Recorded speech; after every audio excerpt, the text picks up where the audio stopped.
Boa noite a todos, sejam muito bem-vindos a mais um episódio do Café com Fé, o podcast do Instituto Católico de Liderança. Nossa missão é despertar a consciência da vocação cristã para transformar a sociedade com sua visão e testemunho. Meu nome é Adriano Dutra, apresentador do Café com Fé, e o tema que vamos tratar hoje é a arte no espaço sagrado. Lembrar a todos que estamos ao vivo no Instagram do Líderes Católicos BR, no YouTube do Instituto Católico de Liderança e também no Facebook do Líderes Católicos BR e do Reino Christi Brasil. Então, em qualquer um desses canais, você pode nos acessar aí, se quiser convidar algum amigo para assistir essa live, então fique à vontade.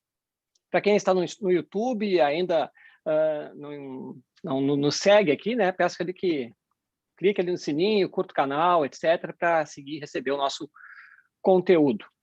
Aproveito para fazer um convite também a todos para as novidades que nós temos no Seed Time. Seed Time, para quem não conhece, é um aplicativo de meditação católica, né, que foi o primeiro aplicativo de meditação católica do Brasil. E o objetivo é ofertar conteúdo para aprofundar a Sagrada Escritura e criar o hábito da oração diária. Tá? Então, já vou escrever ali, escreve ali, Seed Time, que é o nome do aplicativo. E a novidade que nós temos é que foi lançado no dia 5 uma nova versão do Seed Time.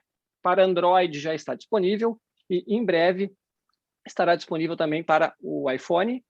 E essa nova versão tem lembretes para meditar, tem uma forma de compartilhar meditações, nós temos um novo sistema de busca, novos filtros, né? E também teremos uma área premium, né? Onde a pessoa contribui e vai ter também alguns conteúdos exclusivos. E sobre o Seed Time, no dia 5 também, agora passado, iniciou a nova série de meditações do Seed Time, do Padre Rodrigo Hurtado, e o nome da série é Enfrente Seus Gigantes. E trata de como vencer hábitos ruins na nossa vida, baseado na luta de Davi com Golias. Tá? Então fica a dica aí, eu já estou ouvindo a nova série e está muito boa. Enfrente Seus Gigantes no Seed Time.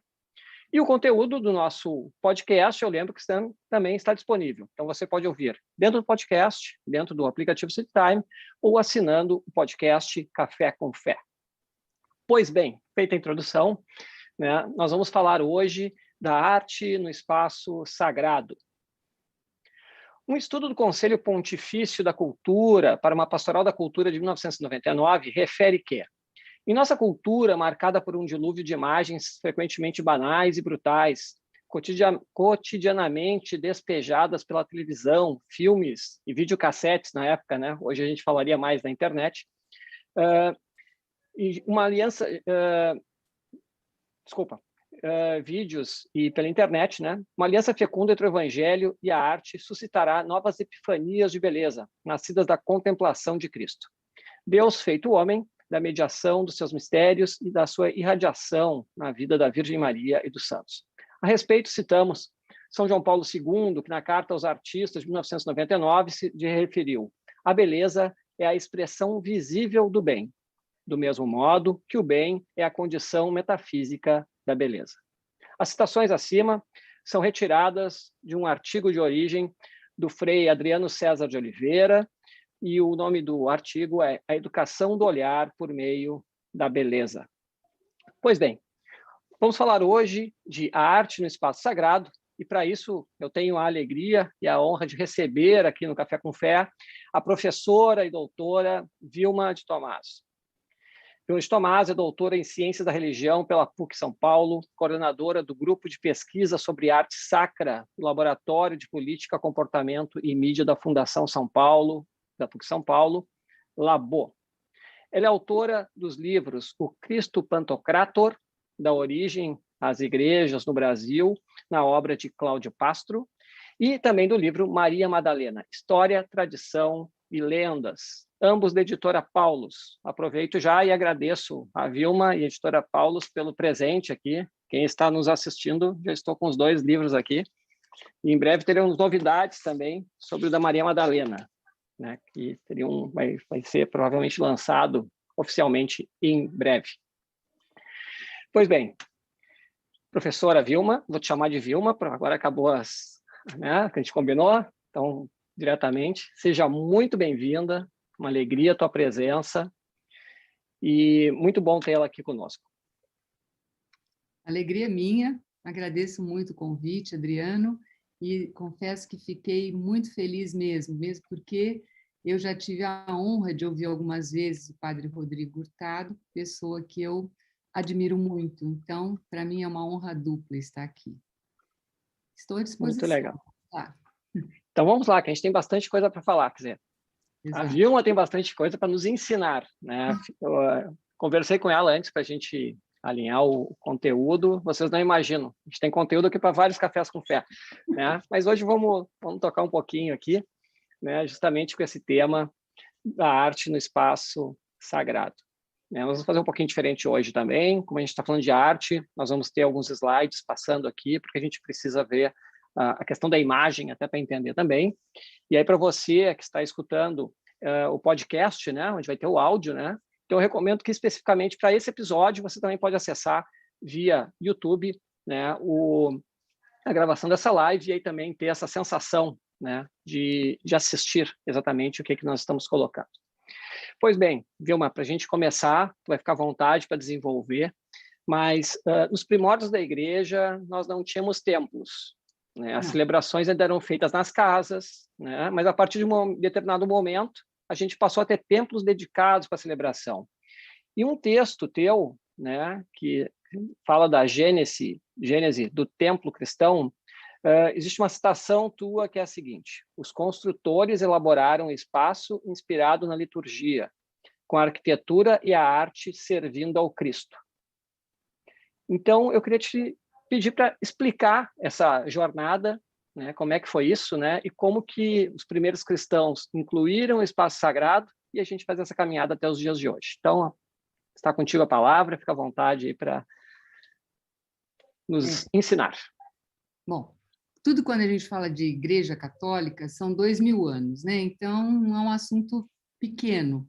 Eu vou procurar fazer uma síntese desses 2000 anos nesse horário que nós temos aqui, que é um bom horário, aliás, e eu vou pedir para você me permitir compartilhar a tela para eu poder mostrar algumas coisas para quem estiver nos assistindo agora.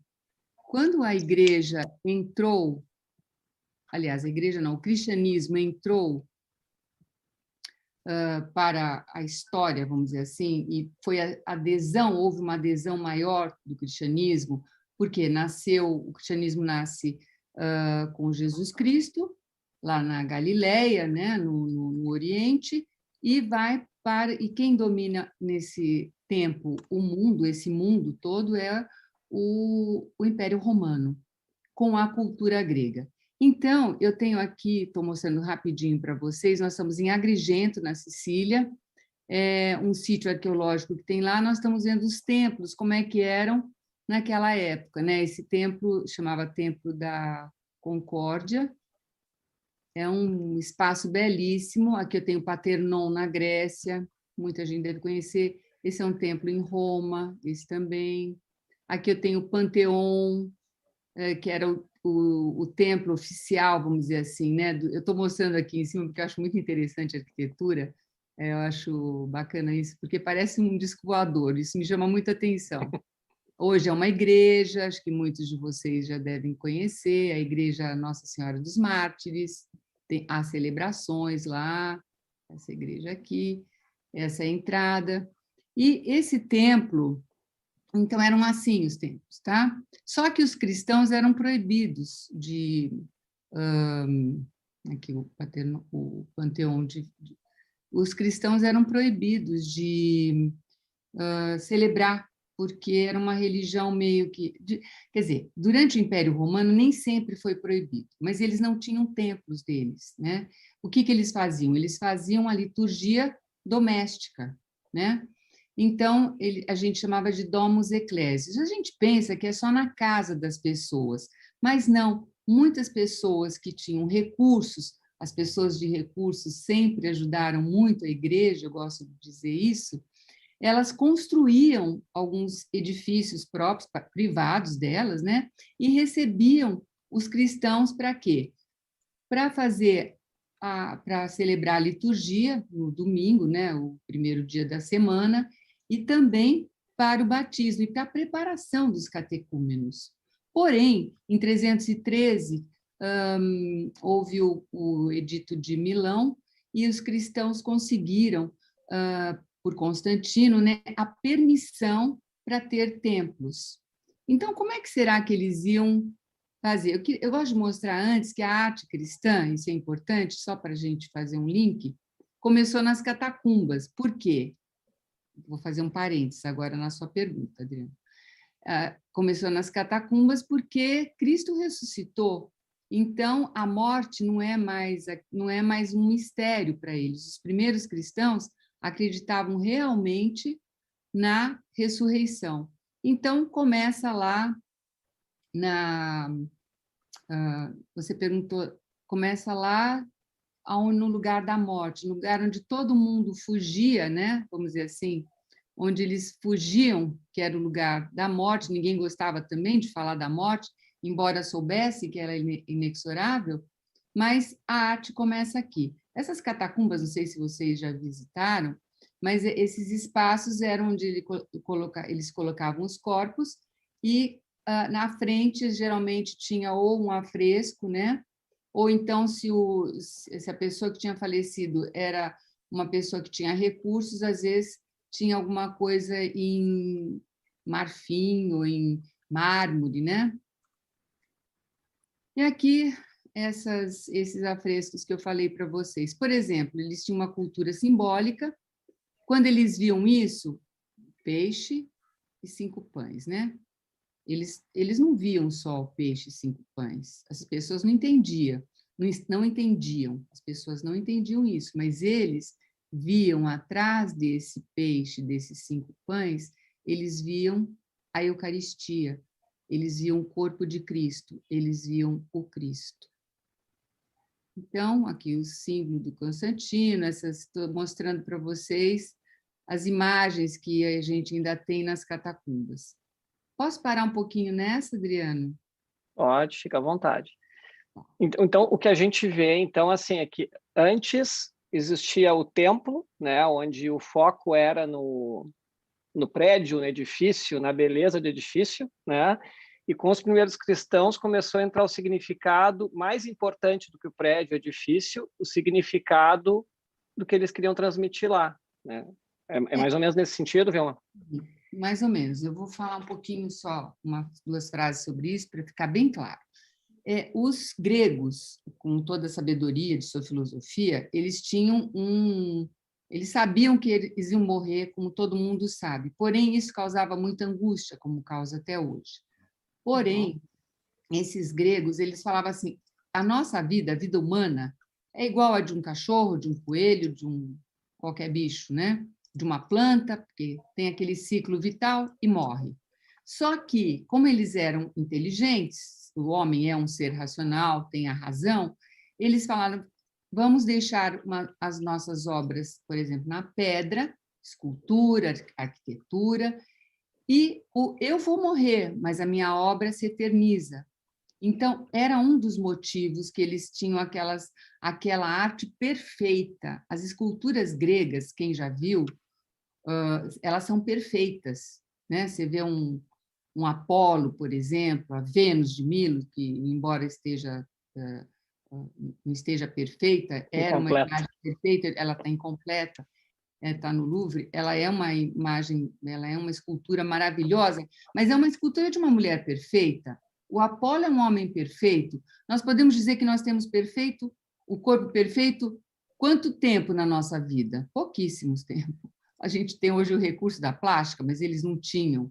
Tem o recurso de uma opção de coisas. Eles eram esportistas, tudo, mas eles sabiam que esse corpo ele acabava, ele era mortal. Então, esse significado, o que eles se eternizavam nas suas obras perfeitas. Os cristãos falavam: não, espera aí, a morte não é assim, morreu, não acabou. Cristo venceu a morte, Cristo ressuscitou. Então, aquela perfeição não vinha mais de encontro com o que os cristãos sabiam. Porque os cristãos, naquela época, eles sabiam muito pouco sobre teologia, mas eles queriam ser como Cristo, quer dizer, eles queriam manifestar o Cristo. Foi assim que a Igreja Católica, que o cristianismo cresceu nesse mundo, né? Nesse mundo pagão. Porque as pessoas falavam, que pessoa é essa, meu Deus? Que pessoa é... Meu Deus, não sei se eles falavam, mas que pessoas são essas que acolhem, né? Nasceram os hospitais, os orfanatos, mais tarde, séculos depois, as universidades. Quer dizer, era uma igreja sempre olhando para o outro, não era individualista. E a arte grega ela é individualista. Bom, vamos lá. Então, dito isso, explica por que saiu de um bom pastor que era assim, isso é uma arte grega, né? Para esse bom pastor. Quer dizer, o que aconteceu? Os primeiros críticos, eles falavam assim, bom, a arte do cristianismo é uma decadência. O cristianismo é um horror porque trouxe a decadência da cultura, mas não é, era uma outra mentalidade. Eles sabiam que Cristo não tinha trazido uma nova religião, Cristo trouxe uma nova forma de vida, né? Estão aí os sacramentos que nos ajudam a ter essa nova forma de vida. Era essa a mentalidade deles. Vamos lá. Acho que ficou claro, né? Uhum. Então, olha, aqui eu tenho esse bom pastor, só para vocês entenderem. Vejam o cabelo do pastor, que é igual à lã dessa ovelha. O pastor se identifica, é o Cristo se identificando com o ser humano, com o homem, porque ele é homem também. E aqui nós vamos ver, quer ver? Que a ovelha olha para o Pai e o Cristo, porque o Cristo é o bom pastor, né? Ele olha para a ovelha. Vamos lá. Aqui vocês veem bem, tá vendo? Acho que dá para perceber, né, Adriana? Uhum. Ela Sim. olha para o céu e esse olhar é importante. O olhar é uma coisa muito importante. Eu gosto muito essa escultura está no Museu Vaticano. E em 2016, agora, por que eu estou falando dessa arte, né? A gente está falando de arte antiga, o que tem a ver isso hoje? Tem a ver? Tem a ver. Se vocês se lembram, 2016 foi o ano da misericórdia. No ano da misericórdia, o Papa Francisco pediu a um artista chamado Marco Ivan Rupnik para que fizesse o logo do ano da misericórdia, né? Então, esse artista, ele se inspirou no Bom Pastor e ele fez, no ano da misericórdia, Cristo, que salva Adão, que vai, na ressurreição, vocês vejam, Cristo está de branco aqui, tem os estigmas, olha, ele foi, tem os estigmas, né, das Crucificação dos da pregos. crucifixão.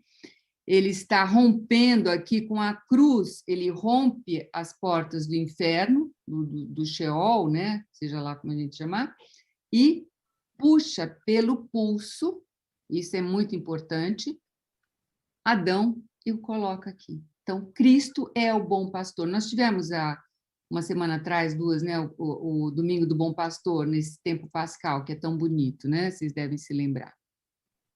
Então, esse é o mosaico, o Padre Rupnik faz muitos mosaicos, e olha o olhar, por que eu falei? Vocês não têm, tem duas pessoas e três olhos, por quê? O verdadeiro cristão, ele olha para o mundo como Cristo olha para o mundo, né? Da forma de Deus e não da forma humana, né? Ele olha diferente. Aí o olhar diferente dos primeiros cristãos para aquela arte. Aqui, olha, está bem claro aqui, né? Então, Uhum. Adão, Cristo é o novo Adão, tirando Adão de lá. Essa foi a igreja onde tem esse mosaico, que é de 2005, está em Verona, na Itália, onde o padre Rupnik se inspirou para fazer o logo. E tem aqui, interessante, olha a Eva aqui, porque ele salvou Adão e Eva, né? Aqui tem toda a história, olha aqui, Adão e Eva. Vocês conseguem ver aqui à esquerda, onde está a setinha? A queda e a salvação, né? A queda e a redenção. Então, o cristão, num templo, ele vê o todo, né? Ele vê a sua história. Novamente. E voltamos lá para a pergunta. Agora voltamos para a sua pergunta? Uhum. Aqui eu tenho também um afresco, né, das catacumbas. Os cristãos, eles celebravam a última ceia. Então, através dessa celebração, é que eles fizeram o seu templo. Mas como que eles fizeram esse templo, né? Qual que é o sentido? Eles fizeram muito baseados na carta aos Hebreus. Eu não vou falar sobre isso agora, porque valia outra live. Quem tiver curioso, leia os capítulos 8, 9 e 10 da carta aos Hebreus e vai entender bem.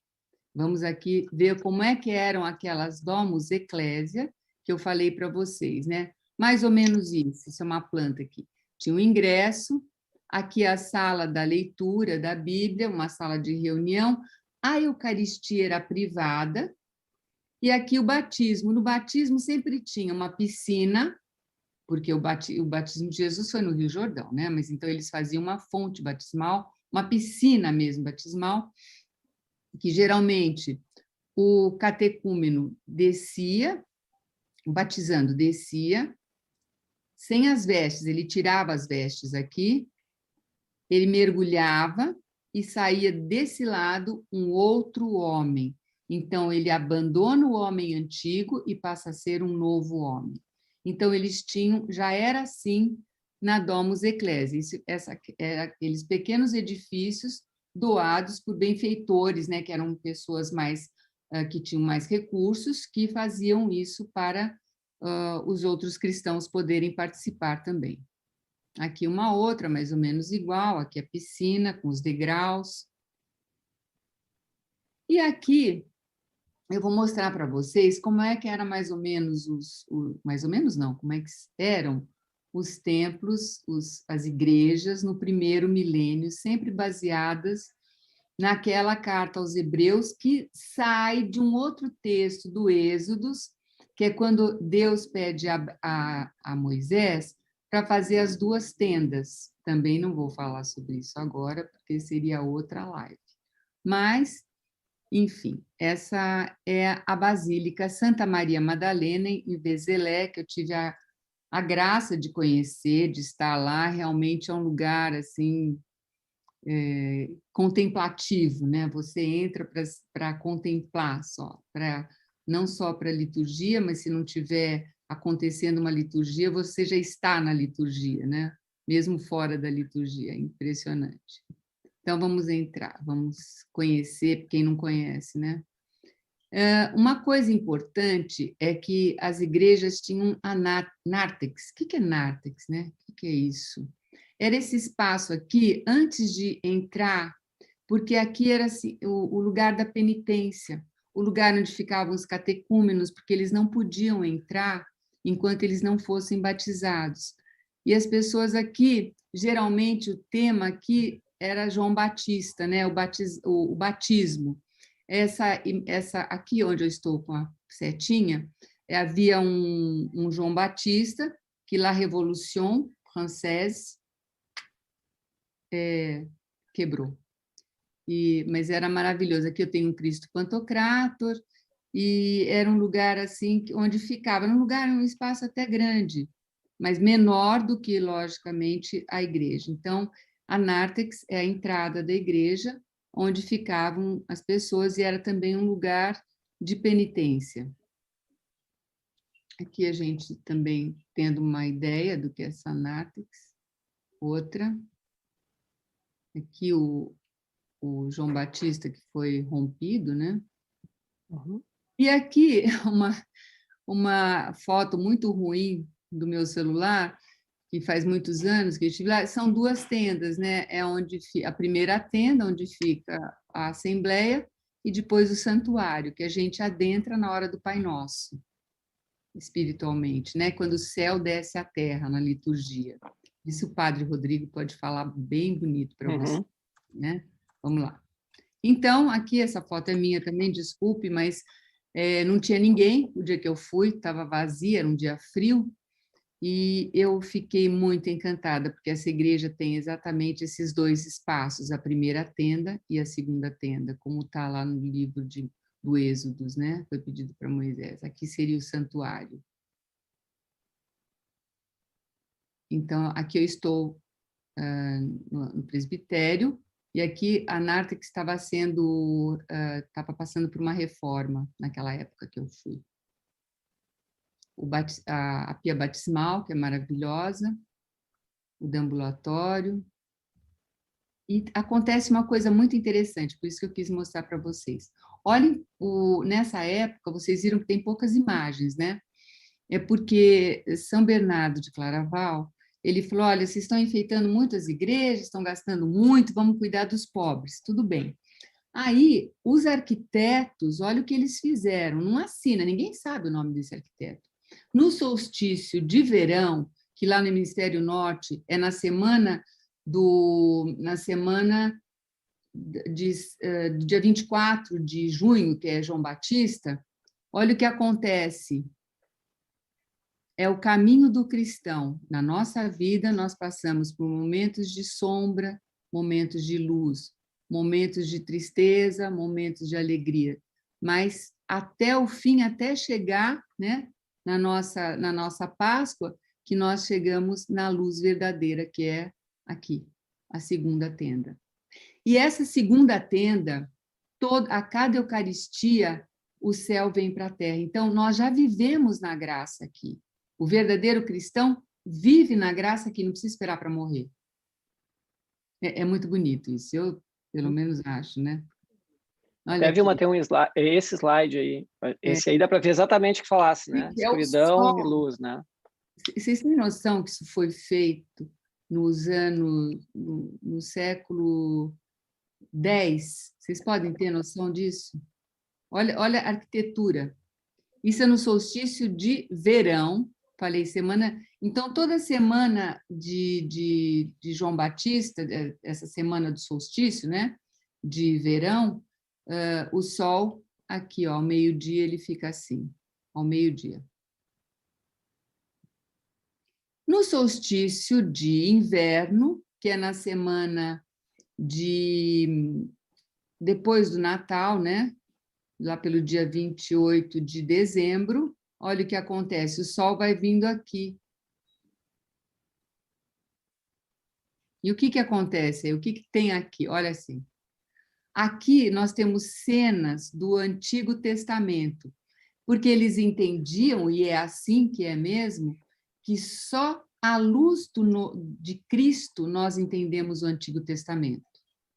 Só à luz de Cristo nós entendemos o Antigo Testamento. São João Crisóstomo nos diz que o que a gente tem que ler primeiro na Bíblia é o Novo Testamento. Depois você pode ler o Antigo Testamento, para você poder entender.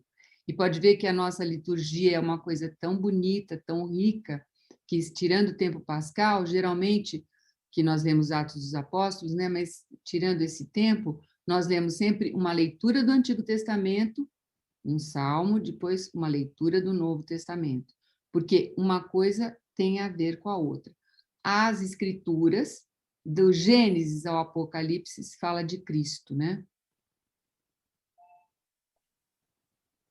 Então, aqui também, olha, estou mostrando para vocês. Dizem que no solstício de inverno, ela fica mais clara do que no solstício de verão.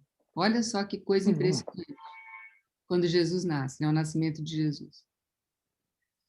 Então, agora nós vamos para uma outra igreja, na Sicília. Essa igreja chama-se Monreale, é a Basílica de Monreale, em Monreale, na Sicília. Essa é outra, em Cefalù, que é parecida também. Cefalù é uma cidade de mar, tá? Na Sicília também. Gente, é muito bonito, porque foram construídas na mesma época, só que essa igreja, ela é toda com mosaicos, toda.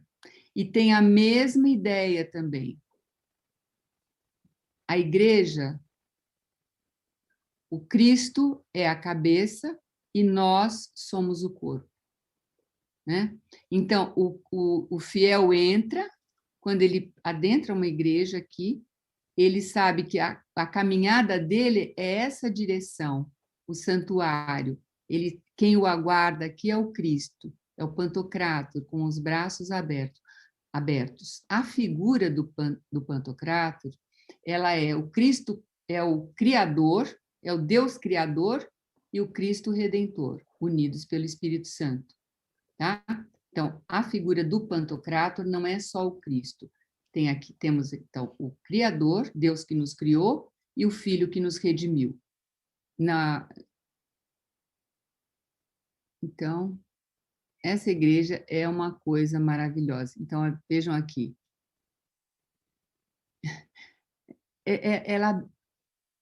A luz que tem por causa desse dourado é impressionante. Acho que quem já foi sabe do que eu estou falando. É um Cristo que te acolhe, né? Então, aqui outras imagens.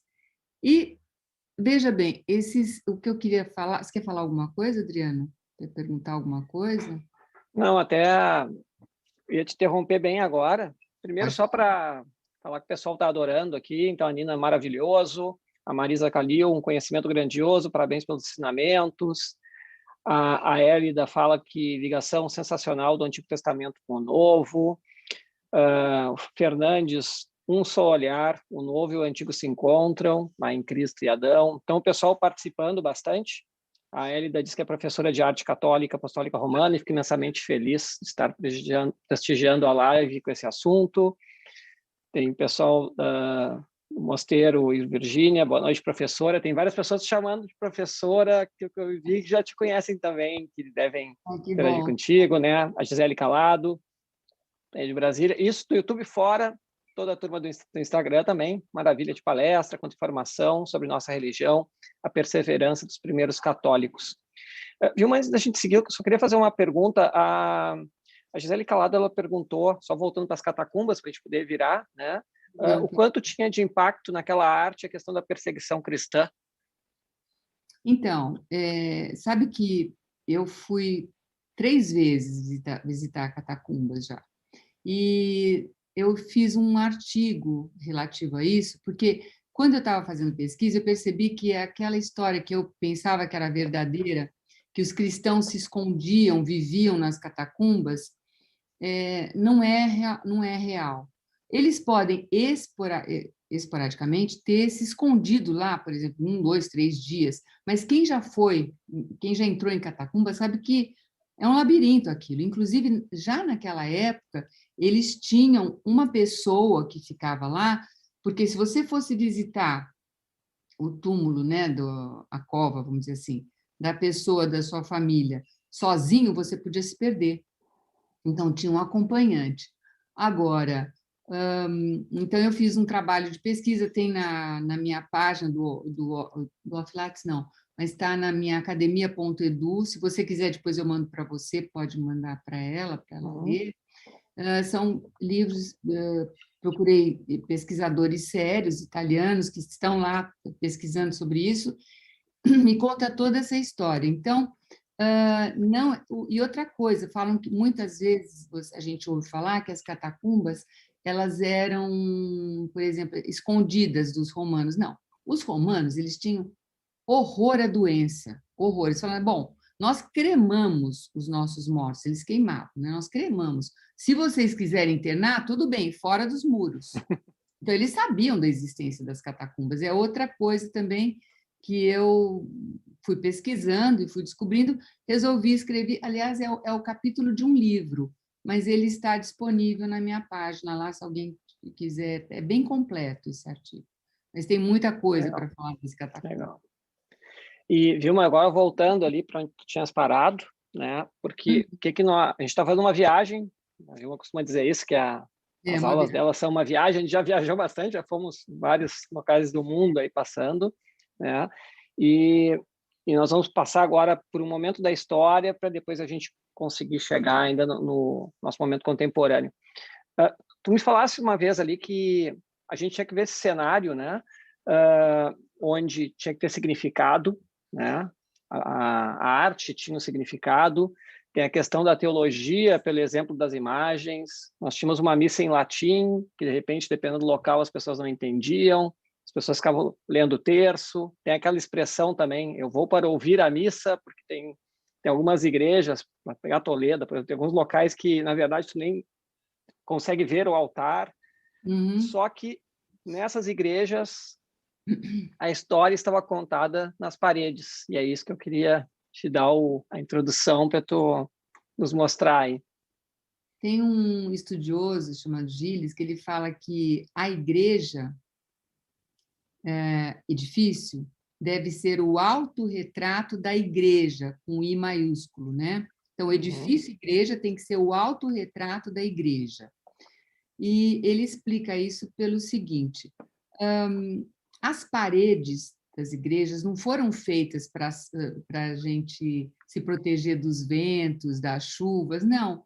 Era para estar lá, assim, gravado o que é a comunidade.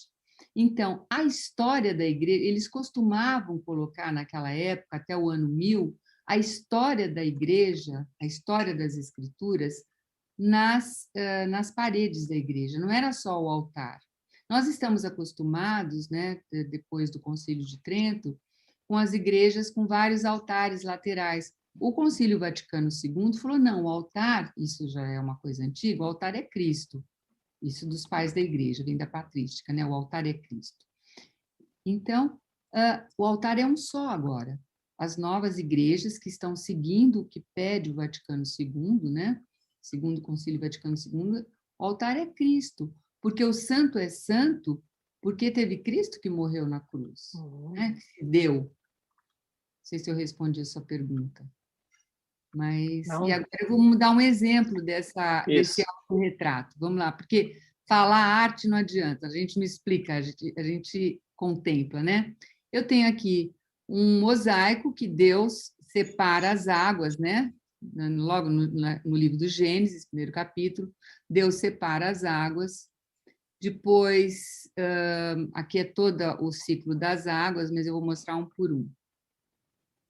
Depois que Deus separa as águas, nós temos o dilúvio, tem várias cenas do dilúvio.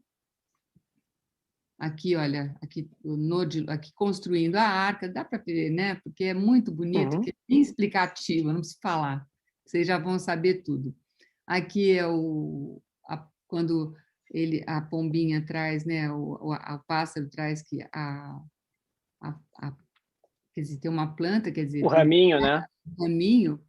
E da água ainda, Pedro, quando afunda, vocês se lembram dessa passagem, Cristo tira Pedro da água, né? Então, uma coisa conversa com a outra. Então, não eram desconectadas, eu falo que a história em quadrinhos nasceu ali. Ali nasceu a história em quadrinhos, porque você não precisava explicar isso para o cristão. Ele já via. Estava lá a escritura, né? Ele não sabia ler, mas olha aqui, dá para ver aqui, ó. Deus cria a água, aqui, ó. Aqui embaixo tem todo o ciclo da água, né? E aqui embaixo do Novo Testamento. Deu para ver? Vamos lá para o Novo Testamento, vamos lá. Eu falei que Pedro ali era tirado das águas e agora Cristo lava os pés de Pedro. Tivemos uma cena que... Olha, vamos ver mais uma coisinha. Mais outro ciclo da criação também. Deus criou o mundo, Deus se sentiu só, Deus olha para seu filho, cria o homem à sua imagem e semelhança, né? Pai, vocês podem ver que, né, reparem que no Gênesis, às vezes a primeira pessoa do plural, do singular, às vezes a primeira pessoa do plural. Deus já é trino desde o Gênesis, né? Então, Deus criou Adão e pede para Adão dar nome a todos os animais e tomar conta de tudo que ele tinha criado. Essa era a missão do homem. Mas Adão está só. O que Deus faz?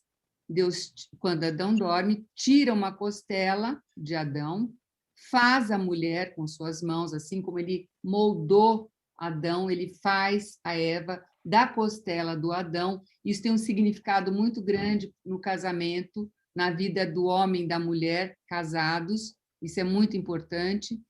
E depois que Deus faz a Eva, ele pega a Eva pelo pulso, olha, esse pelo pulso é importante, e apresenta a Adão. Eles eram felizes, olhando, Deus passeava, conversava com eles, aquele Deus generoso que deu aquele paraíso todo para eles, pediu para eles não fazerem uma coisa. E eles vão lá e desobedecem, né? E pela serpente, influenciada pelo anjo do mal, né, o Lúcifer, consegue convencer Eva e Eva convence Adão. Fico só imaginando, né, um padre na época lá, um frei, etc., né? Quando ele tinha que dar aula de catequese, era só caminhar pela igreja e ir passando, né? É Tá. uma delícia. Mas sabe que eu conto a história para as minhas netas mostrando isso? Elas entendem? Sim, claro. Exatamente assim, exatamente assim. Como Deus pegou Eva pela mão e apresentou para Adão, que depois Adão, na resposta para Deus, é muito mal criado. Se vocês quiserem, leiam o capítulo 3 do Gênesis, que é muito interessante, como Adão fica mal criado. Primeiro ele ficou feliz que Deus deu a Eva para ele, ficou muito feliz. Essa é osso dos meus ossos, carne da minha carne. Depois falou, Adão, por que você comeu daquele fruto que eu tinha proibido? Aquela lá que você me deu, que o Senhor me deu, como esposa, ela que mandou. Ainda Adão é mal criado com Deus, vejam só. Eu gosto de falar isso. Aqui, olha o pulso. Deus apresenta Eva a Adão, e aqui, quando Cristo ressuscita, ele olha o detalhe do pulso. Eu acho isso fantástico, gente. Esse é o ícone da ressurreição, né, dos bizantinos, vocês sabem. Olha aqui. Com a cruz, ele rompe os portões onde eles estavam presos, onde eles eram escravos, e aqui, com a cruz, ele rompe. E aqui ele, vejam.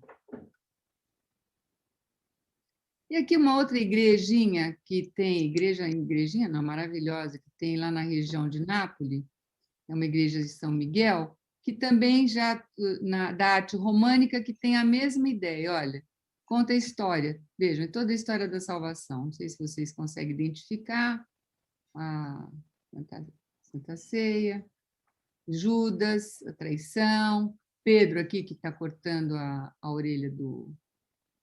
Aqui nós temos a exumação do corpo de Jesus, e aqui o juízo final na saída da igreja. Então, as igrejas, esse é o São Miguel, né, que é o patrono da igreja. Então, nós terminamos aqui essa parte. Tem mais um tempinho? O pessoal aqui, de novo, elogiando, né? A Elida aqui fala, imaginando o trabalho que foi fazer esses mosaicos. A Dedé aqui no Instagram, impressionante pensar naquela época que essas obras de arte maravilhosas foram criadas com tanta profundidade. A Ana Félix Jobim também, muita luz para o nosso caminho. Então, Vilma, assim, a gente está fazendo fizemos uma viagem geográfica, né? Estamos fazendo uma viagem no tempo, e uma coisa que me impressiona, assim, é a sensação de que nunca mais eu vou entrar numa igreja e vê-la da mesma forma, né? Porque a gente começa, acho que passa um pouco aquela questão que eu citei ali do Frei, da educação do olhar, né? A gente conseguir enxergar efetivamente, né? Muito mais que isso. Mas para a gente poder andar no tempo, né? Então nós falamos dos templos, falamos das catacumbas, né? Essa arte cheia de significado e focada em Deus e com o centro no altar. Só que ao longo dos séculos as coisas foram se alterando. Nós tivemos várias formas de arte, né? Várias culturas, né? Muita coisa diferente. E tu me falasse que nós tivemos um marco mais recente, que foi o Concílio Vaticano II, e que esse concílio pediu um resgate do passado, né? Então, estou falando aqui como leigo, né? Então, eu queria que tu nos explicasse essa transição, o que se levantou na discussão do Concílio Vaticano II e como é que nós estamos hoje nos tempos modernos, né? Então, essa transição agora para o nosso tempo. Eu vou falar de uma forma muito concisa, porque nosso tempo é pouquinho. O Concílio Vaticano II, ele tinha dois fundamentos principais, que seria um ad fontes, que assim, gente, atenção todos, vamos olhar como faziam os primeiros cristãos, vamos voltar para as nossas fontes. É isso que nós fizemos agora. Vamos voltar para nossas fontes. Só que a igreja, ela anda para frente, ela não vive do passado, né? Porque o Espírito Santo que nos move, então o Espírito Santo está sempre presente e nos levando.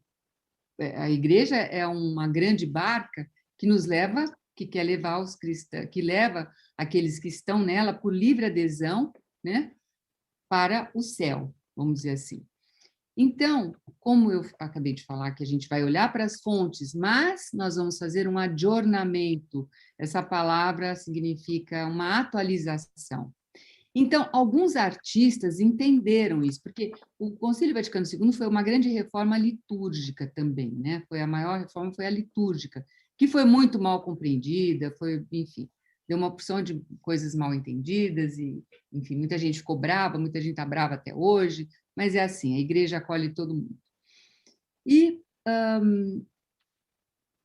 o que eu posso dizer é que algumas pessoas conseguiram já há algum tempo entender o que era isso. Uma das pessoas foi o Cláudio Pastro, aqui no Brasil, que foi quem fez ele fez obras no mundo inteiro, tá? E também o padre Marco Ivan Rupnik. Bom, Cláudio Pastro fez muitos discípulos. Há muitos artistas no Brasil, bons artistas, que seguem essa mesma linha, não copiando o Cláudio Pastro, né? O bom artista ele não copia, ele se inspira e faz uma arte com os seus próprios traços. E o padre Rupnik, ele é esloveno, mora em Roma, é professor da Gregoriana, tem uma porção de funções, inclusive no Vaticano. A primeira obra que ele fez foi a Redemptoris Mater, e ele tem exatamente a mesma mentalidade que tinha o Cláudio Pastro. Atenção, eles nunca se viram, nunca se falaram, nunca se conheceram pessoalmente. Cláudio Pastro morreu em 2016, né?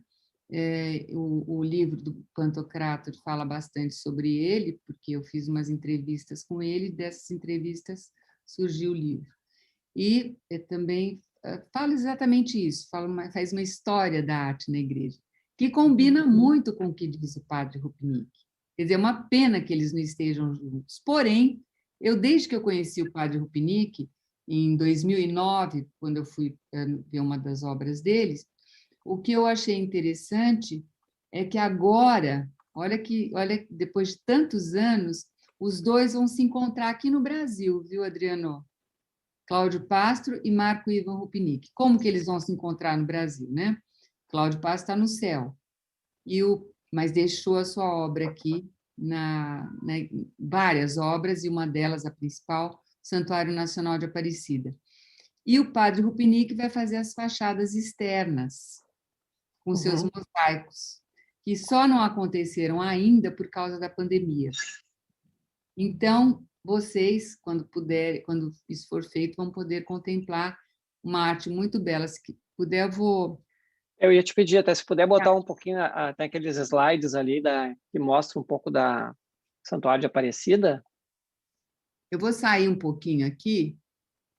Fica à vontade. Enquanto isso, enquanto a Vilma procura ali, pessoal, eu vou colocar aqui um link, tem um link do site da Vilma, tem o link do laboratório, lá onde tem do Off-Lattes, e tem a sala também Marco Ivan Rupnik, então, muito artigos, etc., e material vocês vão encontrar lá. E também vou colocar outro link para vocês, que é do Centro Alete também, com material do padre Rupnik. Então, esses links eu vou estar botando para vocês aqui no YouTube e no Instagram. Já estão vendo? Já. Estão compartilhando?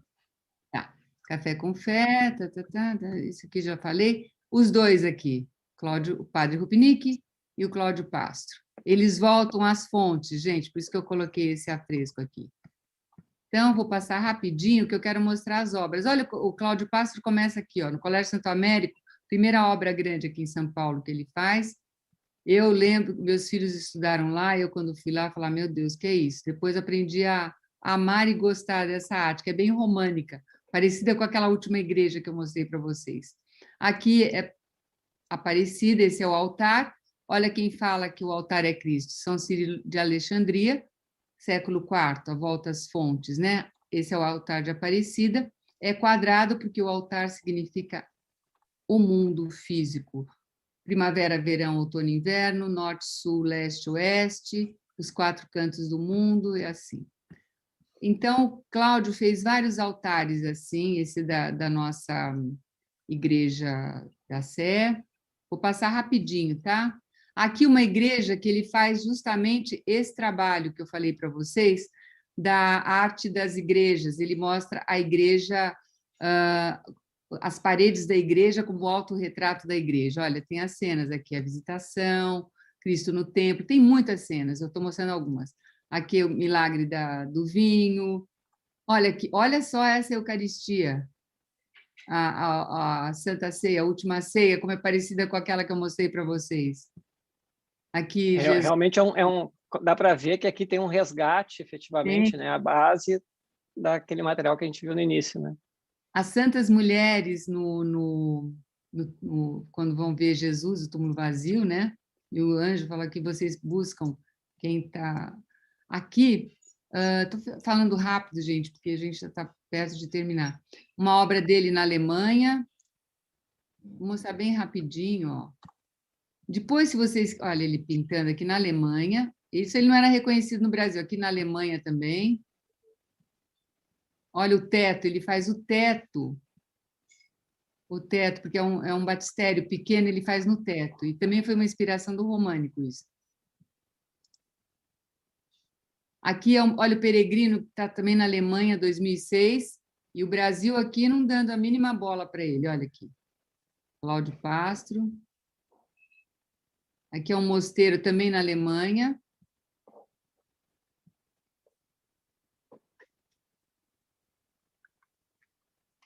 Também aqui em Roma, a casa dos padres assuncionistas. Então, os religiosos que entendem aqui no Chile.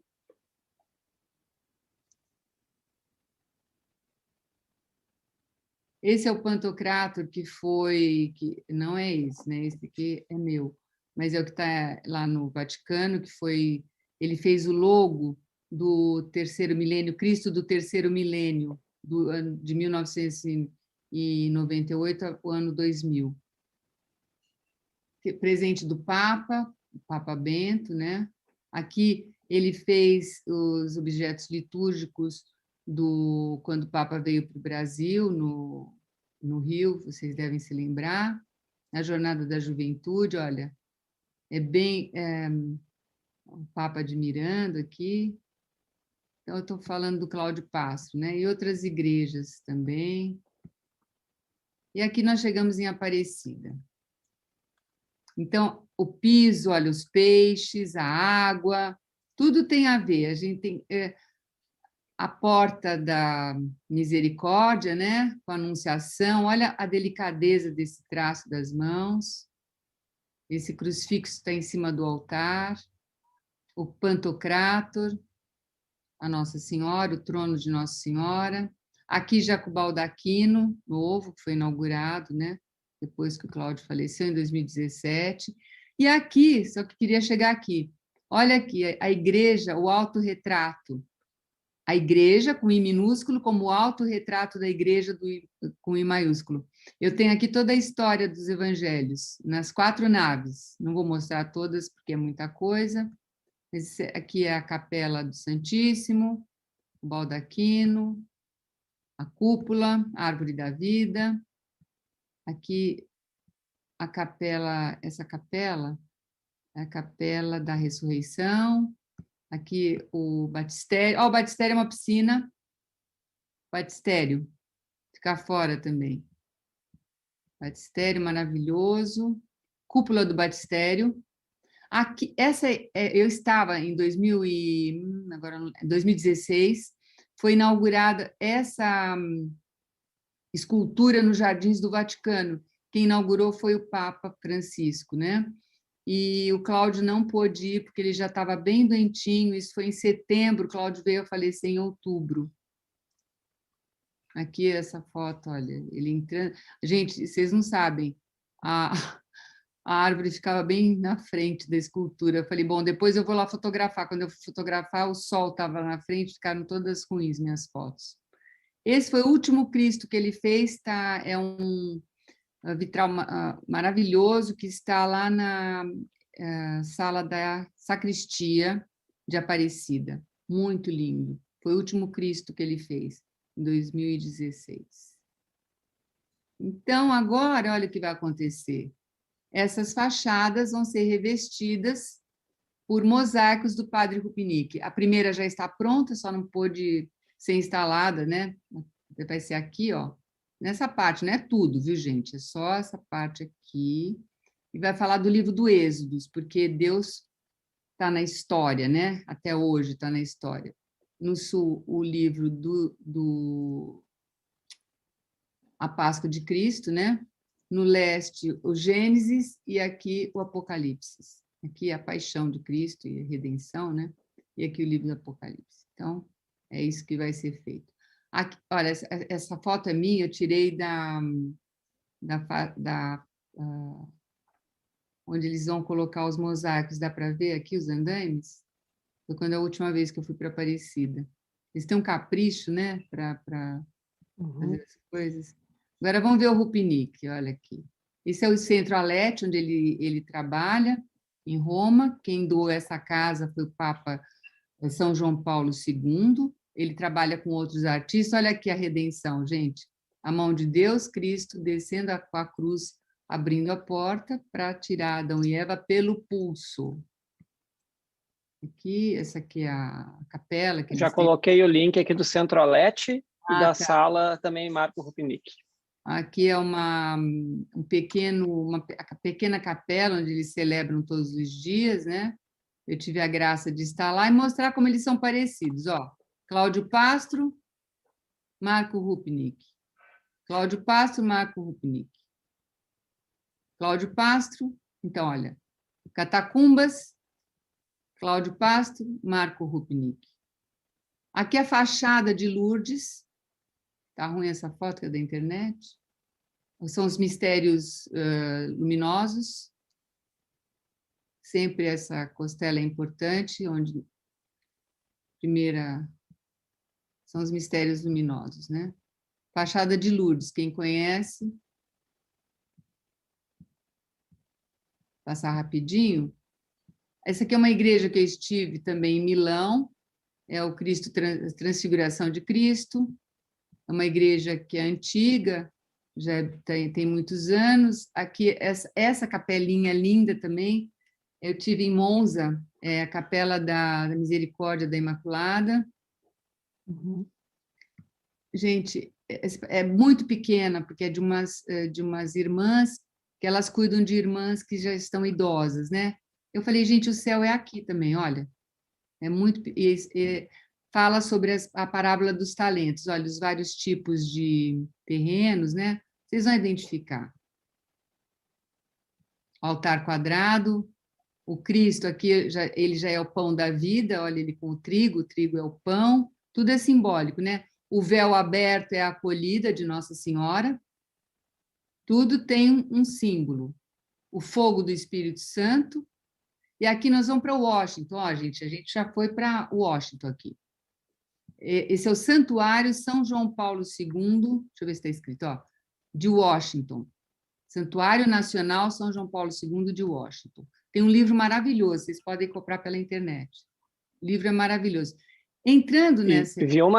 É isso que eu ia te falar, viu, mas se tu quiseres, dentro do Santuário João Paulo II, né, assim como tu explicasse aqueles mosaicos, né, lá da outra igreja, se quiser, pode ir seguinte, aqui que a gente controla o tempo. Não, pode passar aí a explicação desses mosaicos para a gente ver. Não quero passar, porque todo mundo deve estar cansado já. Então, você entra no Cristo, olha, o Cristo crucificado e ressuscitado, porque a crucifixão, o Cristo morto, foi um momento, foi uma passagem. Então, o Cristo está crucificado, mas ele está ressuscitado, sempre rei e sacerdote. Então, você entra nessa capela, nessa igreja, aliás, você vê à esquerda tem esse painel, esse mosaico, a queda. Em frente, à direita, você tem a redenção, começa a redenção, a anunciação. À esquerda, o primeiro crime, fratricídio. Caim matou Abel, né? Abel tem o rosto de Cristo, olha aqui. Desculpa. Abel, né? Toda pessoa que segue o Cristo manifesta o Cristo. Em frente a essa cena horrível, nós temos o quê? A acolhida das duas mulheres e dos dois meninos no ventre das duas mulheres, né? Isabel e Maria. O homem, no pecado, ele queria o quê? Chegar até o céu, chegar até Deus, né? Ele, o homem, com seu esforço, vai chegar até Deus. Muita gente faz isso agora, né? O meu esforço eu vou chegar, mas não é assim. Vocês viram que aquela imagem do pulso nos mostra isso, né? Mas o movimento divino é descida, ele desce.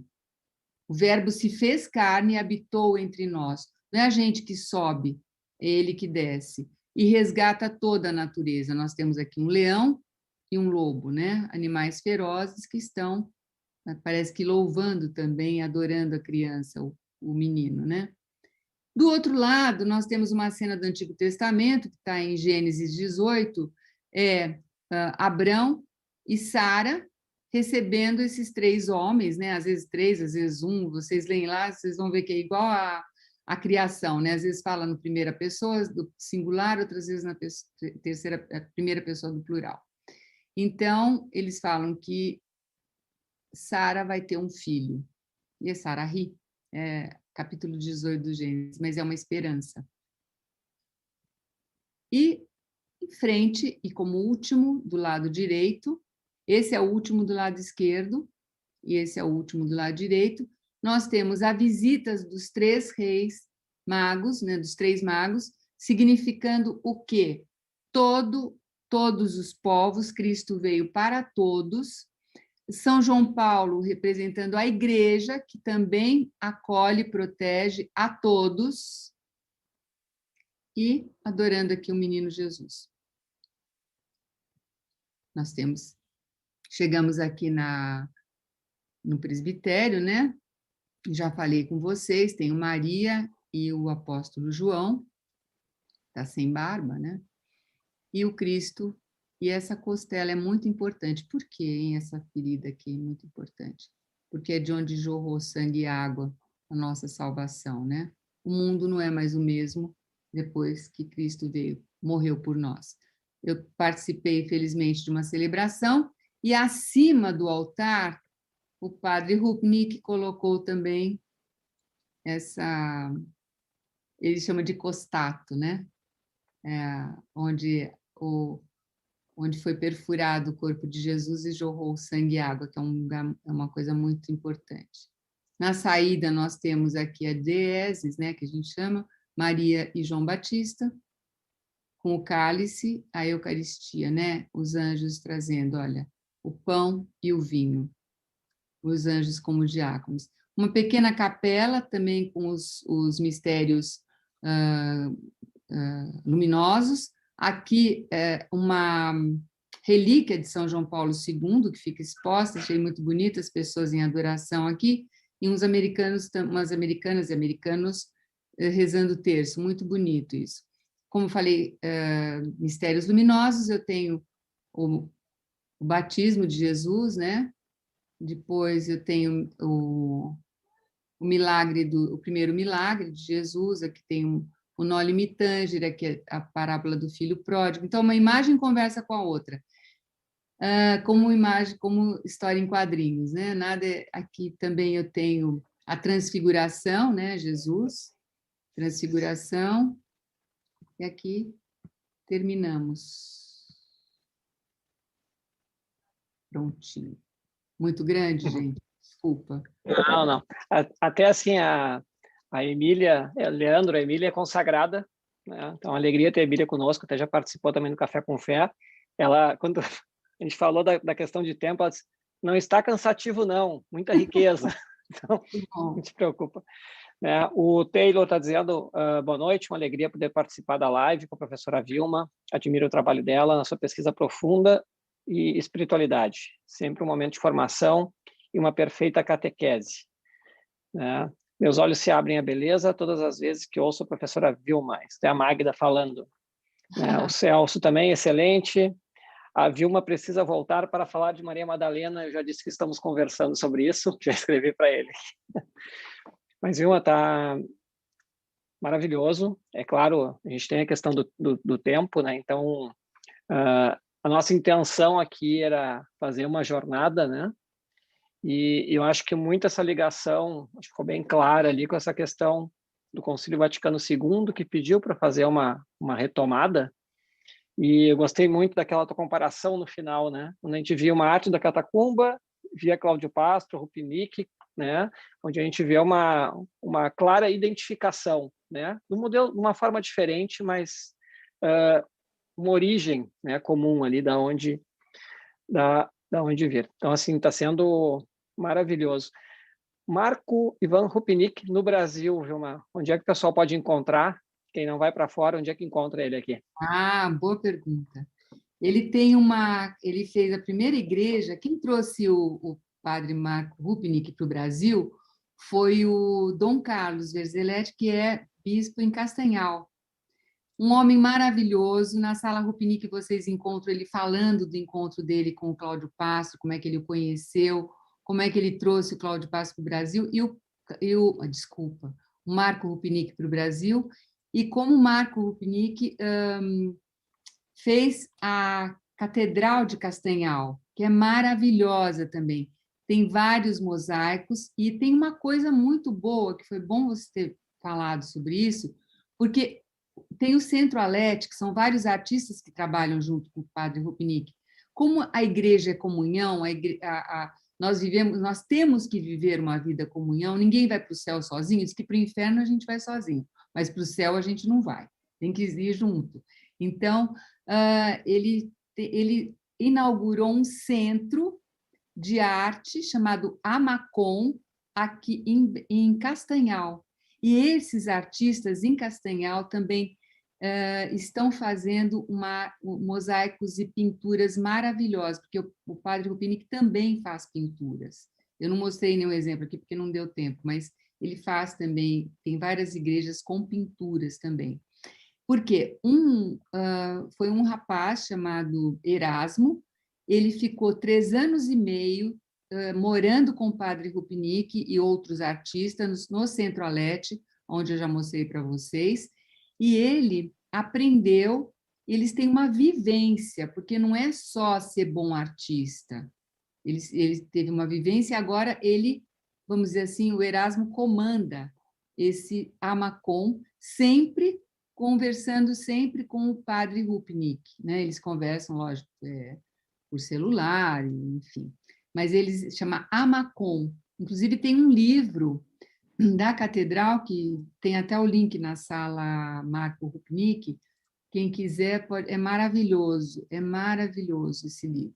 Mostra, explica, o padre Rupnik tem texto lá, Dom Carlos que escreveu, está muito bonito, gente. Dom Carlos é italiano também, só que já está no Brasil há muito tempo, ele é brasileiro, vamos dizer assim. Mas tem, nós já temos o padre Rupnik aqui no Brasil. Castanhal, no Pará. E em breve, então, em Aparecida também, a fachada. Deus quiser, ele há de querer. Muito bem. Nosso tempo, infelizmente, está acabando, né? Foi uma maravilha, como eu te falei. Espero que as pessoas tenham ficado com a sensação que é a mesma que eu tive de não entrar mais numa igreja com os mesmos olhos, aquilo que eu já falei. E, por exemplo, eu não tinha ideia dessa ligação do concílio ter pedido esse retorno, né, às origens. Eu, por exemplo, não conhecia Rupnik, ou talvez tivesse visto, mas não identificaria. Então, assim, extremamente enriquecedor, assim, e isso está retratado aqui na fala das pessoas aqui. Obrigada. né? Então, como a gente tem que chegar no encerramento, eu tenho uns recados finais ainda, eu queria deixar a palavra contigo, assim, né? Se quisesse ou deixar alguma mensagem, alguma informação, algum convite, né? Fica à vontade aí. Eu só queria agradecer muito a sua acolhida, de todos que puderam ouvir, assistir, enfim, e convidar vocês a terem esse novo olhar, porque a imagem também ela é a escritura, né? As imagens da igreja, elas não são uma coisa, elas são a escritura, as escrituras sagradas em formas e cores, né? Então, quem sabe ler a escritura saberá ler também as imagens, né? E quem não sabe ler pelas imagens vai entender as escrituras. Então, uma boa noite, muito obrigada. Foi um prazer estar aqui com vocês. Maravilha. Então, tem pessoas de várias partes do Brasil aqui. Hoje eu não sei se o pessoal do exterior está assistindo, mas já recebi, tem gente de Portugal que nos assiste, já mandaram mensagem. Tem, Estados Unidos já mais de um local lá também. E a gente vai vendo depois até pelos dados do podcast, acessos em diversos países, Inglaterra, Dinamarca, etc. E o Brasil todo. Então, repetindo aqui o que disse a Kátia, foi maravilhoso. Obrigado, professora Vilma. Foi a frase da Kátia que eu vou pegar para mim. Uma alegria a tua presença. Vilma, depois também agradecer novamente o presente que eu recebi. Então, aqui o livro da Vilma, né? Cristo Pantocrator, da editora Paulus. Então, agradecer a ti e também ao pessoal da editora, que eu já vi que também estão nos assistindo aqui, e também o livro da editora Paulus sobre Maria Madalena, que em breve vocês vão ter novidade aí, provavelmente uma live específica sobre Maria Madalena, sobre a arte envolvendo Maria Madalena, com base nesse livro da professora Vilma, né? O prefácio foi de Rupinick, estou certo? Rupinick. Marco. Viu só? E a capa dele também. Então, a capa e o prefácio do livro, Marco Rupinick. Né? Minha alegria. Não, imagino, né? Então, agora a gente conhecendo mais a história, a gente começa a ver a dimensão, inclusive, que tu tens, né, em relação ao teu trabalho, em relação à pessoa que esses dois artistas maravilhosos, né, que citasse aqui um pouquinho do trabalho só, rapidamente, né? Então, a gente tem a dimensão. Então, foi uma honra para a gente mesmo. Fico muito feliz com a tua presença. Agradeço. Pessoal, então vamos para os recados finais aqui. Então, lembrar que o Café com Fé é um podcast, então você pode assinar o podcast Café com Fé, não tem custo, e ali você vai ter todos os episódios que nós fizemos desde o ano passado. 38 episódios, então nós temos diversas entrevistas, uma melhor que a outra. Você também pode ouvir o podcast dentro do aplicativo de meditação católica Seed Time.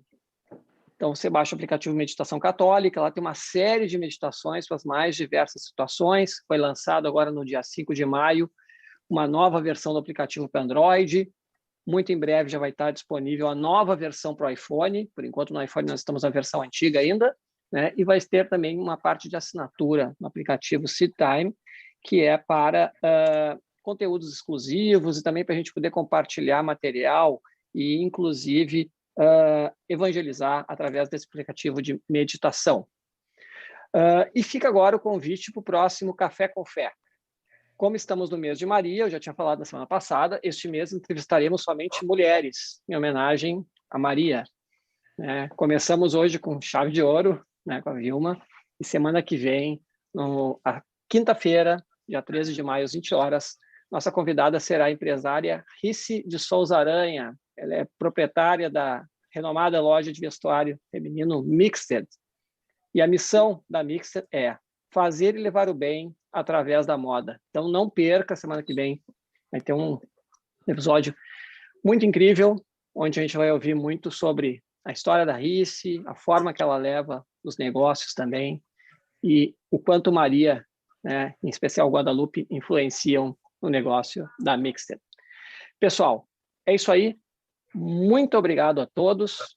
Obrigado, Vilma. Obrigado a todos que estão assistindo. Obrigado a toda a nossa equipe, ao Julián, ao Antônio, a Fran, a Dedéia, na parte da organização também. Tudo isso sob coordenação do padre Rodrigo Hurtado. Boa noite a todos. Fiquem com Deus e até a próxima.